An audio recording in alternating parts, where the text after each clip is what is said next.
আমরা দেখেছি যে তুমি কি আমি কি, রাজাকার কে বলেছে স্বৈরাচার। রাজাকার কে কাকে বলল, কেন বলল, কি কারণে বলল? পরবর্তীতে দেখা গেল যিনি এত দাম্ভিকতা দেখিয়েছেন, যিনি এত মাথা উঁচু করে নিজকে প্রতিস্থাপন করবার চেষ্টা করেছেন, তিনি নিজেই কিন্তু সেই লেজ গুটিয়ে পালিয়ে যেতে বাধ্য হলেন। সো আমরা মনে করে থাকি মুক্তিযুদ্ধের পর আমাদের বাংলাদেশের ইতিহাসে জুলাই একটা অত্যন্ত যুগান্তকারী দলিল। জুলাই বীররা বাংলাদেশের ইতিহাসে স্বর্ণাক্ষরে তাদের নাম লেখা থাকবে। জুলাইয়ের এই রক্তস্নাত অধ্যায় আমাদের ইতিহাস থেকে কখনো কেউ মুছে ফেলতে পারবে না। জুলাই আমাদের ঐক্যের প্রতীক, জুলাই আমাদের ভ্রাতৃত্বের বন্ধন, জুলাই আমাদের মমত্ব, জুলাই আমাদের ভালোবাসা। জুলাই আমাদেরকে পুনরায় শিখিয়েছে আমরা যেভাবে স্বাধীনতা অর্জন করেছি, কোনো ফ্যাসিস্ট যদি বাংলাদেশে ফিরে আসে, কোনো ফ্যাসিস্ট যদি বাংলাদেশে অবস্থান করে, সে ফ্যাসিস্টকে আমরা কীভাবে মোকাবেলা করতে পারি। সুতরাং জুলাইয়ের ঐক্যকে কোনোভাবে আমরা বিনষ্ট করতে দিতে পারি না, জুলাইয়ের ঐক্যকে আমরা বিনষ্ট করতে দেব না। এবং সেই কারণেই আমরা মনে করি বাংলাদেশের সকল রাজনৈতিক শক্তি, প্রধান দল বিএনপি বলি, জামায়াত ইসলাম বলি, নতুন রাজনৈতিক দল এনসিপি বলি, বাম রাজনৈতিক দলগুলি বলি, সকলে মিলে কিন্তু আমাদের জুলাইয়ের ঐক্যকে ধরে রাখতে হবে। আমাদের মধ্যে রাজনৈতিক মতাদর্শের মতবিরোধ থাকতে পারে, অনৈক্য থাকতে পারে, কিন্তু আমাদের মধ্যে এই মতবিরোধ অনৈক্য যাতে কোনো কারণে এমন কোনো অবস্থান সৃষ্টি না করে যাতে আমাদের জুলাইয়ের ঐক্যের ফাটল ধরে আজকে যে ফ্যাসিস্টরা যেভাবে উসফুস করছে, আজকে যারা যেভাবে বাংলাদেশে ট্রেনিং নিচ্ছে বলে আমরা শুনতে পাচ্ছি, তারা যাতে ফিরে আসতে না পারে, সেই জায়গায় কিন্তু সকল রাজনৈতিক দলগুলো ঐক্যবদ্ধ থাকতে হবে। আমি বিশ্বাস করি যত মতবিরোধী থাকুক না কেন রাজনীতিতে, তাদের মধ্যে কিন্তু সেই ঐক্যবদ্ধ যে একটি মনের যে বাসনা, সেটি হচ্ছে যে ফ্যাসিস্টকে বাংলাদেশে কোনোভাবে তারা আসতে দেবে না। আওয়ামী লীগের 15 বছরের যে গুম খুন হত্যা, দুঃশাসন, লুটতারাজ, অর্থ পাচার, এই যে বিস্ফোরণ, পুঞ্জীবিত ক্ষোভ মানুষের, সেই ক্ষোভই কিন্তু ঘটেছিল আমাদের এই জুলাই বিপ্লব। জুলাই বিপ্লব ঘটবার পূর্বে কিন্তু বাংলাদেশের ইতিহাসে 15 বছরের শাসন আমলে আওয়ামী সরকার যেভাবে প্রত্যেকটি মানুষকে অত্যাচার করেছে, নিপীড়ন করেছে, অর্থ লুট করেছে, দেশ বিদেশে অর্থ পাচার করেছে, প্রত্যেকটি প্রতিষ্ঠানকে ভেঙে দিয়েছে, দিনের ভোট রাতে করেছে, আমি দামি নির্বাচন করেছে, এবং যেভাবে গুম খুন হত্যা করে বাংলাদেশের মানুষকে এক ধরনের তাদের দেয়ালে পিঠ থেকে দিয়েছিল, তারই কিন্তু বিস্ফোরণ ছিল এই জুলাই বিপ্লব। এবং এই জুলাই বিপ্লবে আমাদের তরুণরা কিন্তু সেখানে নেতৃত্ব দিয়ে আমাদের প্রবীণদের সহযোগিতায় তারা কিন্তু এই ফ্যাসিস্টকে বিদায় করতে সক্ষম হয়েছে। সুতরাং আজকে নবীন প্রবীণ তরুণ সকল আবাল বৃদ্ধ বনিতা কিন্তু আমাদেরকে ঐক্যবদ্ধ থাকতে হবে, আমাদের একসাথে থাকতে হবে, এক তালে এক লয় এক সুরে।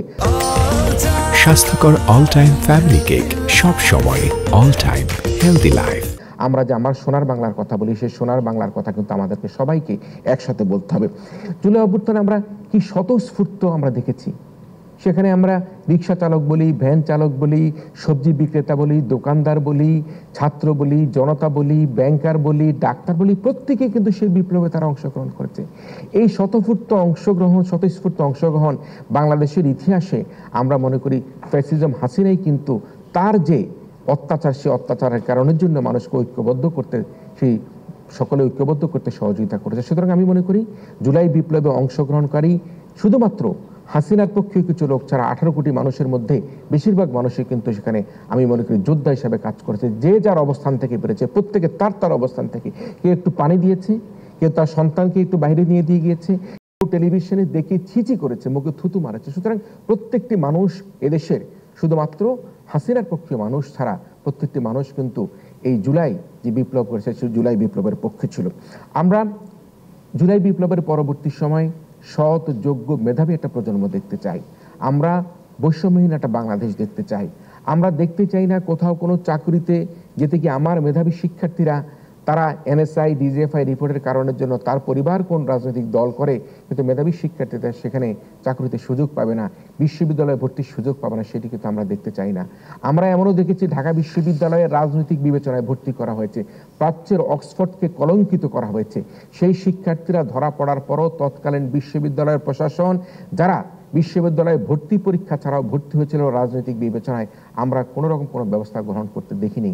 আমি মনে করি বাংলাদেশ এমন একটা সময় এসেছে, যে সময় এখন মেধাবীদের সময় এসেছে, যোগ্য মানুষের সময় এসেছে, সৎ মানুষের সময় এসেছে। শেখ হাসিনা ছিল কিন্তু বাংলাদেশের ফ্যাসিজমের একটা রিজম, সারা বিশ্বের ফ্যাসিস্টের মুখপাত্র। অন্যায় করতে করতে করতে করতে এমন একটা অবস্থায় গিয়েছে যে তিনি যে পাপ যে বাপকে ছাড়া না, সেটি কিন্তু শেখ হাসিনাই কিন্তু বাংলাদেশের বুকে এবং পৃথিবীতে তিনি কিন্তু সেই প্রমাণ তিনি করে গিয়েছিলেন। এবং আমরা যেটি বলে থাকি যে শেখ হাসিনা এবং মুজিব পরিবারের যে অবৈধ সম্পত্তি আমরা এক এক করে দেখতে পাচ্ছি, যা তার পরিবারের অবৈধ সম্পত্তি বেরোচ্ছে, এখানে ফ্ল্যাট বেরোচ্ছে, ওখানে জমি বেরোচ্ছে, দেশি বিরোধী সম্পত্তি বেরোচ্ছে। আমি আজকে এই অনুষ্ঠানের মাধ্যমে বলতে চাই যে শেখ হাসিনা এবং মুজিব পরিবারের যে অবৈধ সম্পত্তি যেগুলি এক এক করে আবিষ্কৃত হচ্ছে আইনের মাধ্যমে, শেখ হাসিনা এবং মুজিব পরিবারের অবৈধ সম্পত্তিগুলো আমাদের যারা জুলাই যোদ্ধা যারা নিহত হয়েছে, যারা আহত হয়েছে, তাদের মধ্যে সেই সম্পদগুলো বন্টন করে দেবার জন্য আমি সরকারের কাছে, রাষ্ট্রের কাছে আইন করে সেটি যাতে কোনোভাবে দেওয়া যায় তার জন্য আমি দারুণভাবে অনুরোধ করছি। আমি আশা করব অন্তর্বর্তীকালীন সরকার এই সময়ের মধ্যেই মুজিব পরিবারের, শেখ হাসিনা পরিবারের যে অবৈধ সম্পত্তিগুলো রয়েছে সেগুলি জুলাই যারা নিহত হয়েছে, আহত হয়েছে, জুলাই যোদ্ধাদের পরিবারের মধ্যে সেগুলি বন্টন করে দিবেন বলে আমরা আশা করতে চাই।